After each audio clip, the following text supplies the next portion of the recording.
Welcome to the Big Game Spot Review, otherwise known as the You Spent How Much for 30 Seconds, where I look at Super Bowl 57 using NewsWhip Spike, one of the best finals in recent years if you just ignored the last 2 minutes. Would it have been wiser for our New York office to review the biggest sports game in the US calendar? Perhaps, but I did stay up to 3 AM eating Doritos, and in 2002 I did attend the Scottish Claymores game of the now defunct NFL Europe franchise. First up, how is public and media interest in comparison to the day after the past two finals? Well, we can see that this year peaked higher during the game, but is somewhat struggling to maintain the second peak pattern in today like previous years. As usual, the game itself seems to play second fiddle to the halftime show, with Eminem's Kneel last year and Rihanna's pregnancy this year. Switching back, we can see how much of a spike the halftime show gets, with both teams getting similar attention during the game. Some cynical people would say the Super Bowl is just a 4-hour commercial interrupted by some football, but here we can see article engagement about ads isn't too saturated.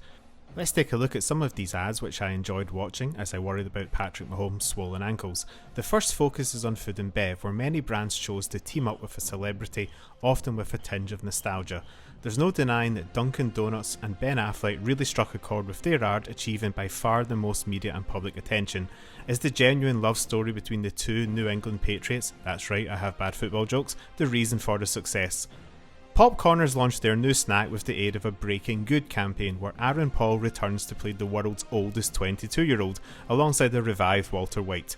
Here we can see that the ad got considerable traction, but often from the actor's own social media accounts. Heineken must have hoped to capitalise on the buzz of the first non-alcoholic beer commercial at the Super Bowl, but there seems to be little noise despite handsome Paul Rudd returning as Ant-Man. Doritos also pulled in a celebrity, but despite being a loyal customer, I had no idea who young Jack Harlow was. I'm obviously falling outside of their Gen Z target demographic.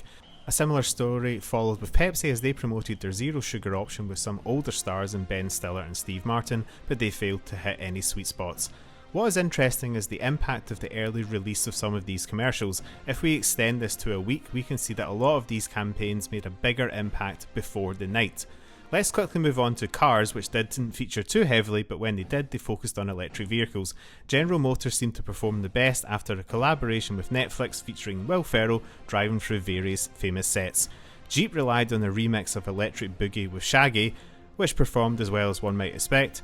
One of the few commercials that took a chance with some risque humour was for Ram EV trucks, which got a lot of positive attention on social media. Let's wrap up with some tech. The big story last year was all the crypto adverts, including Coinbase's bouncing QR code which broke their website. Well, after a rough year, there wasn't a single bit of a coin to be seen.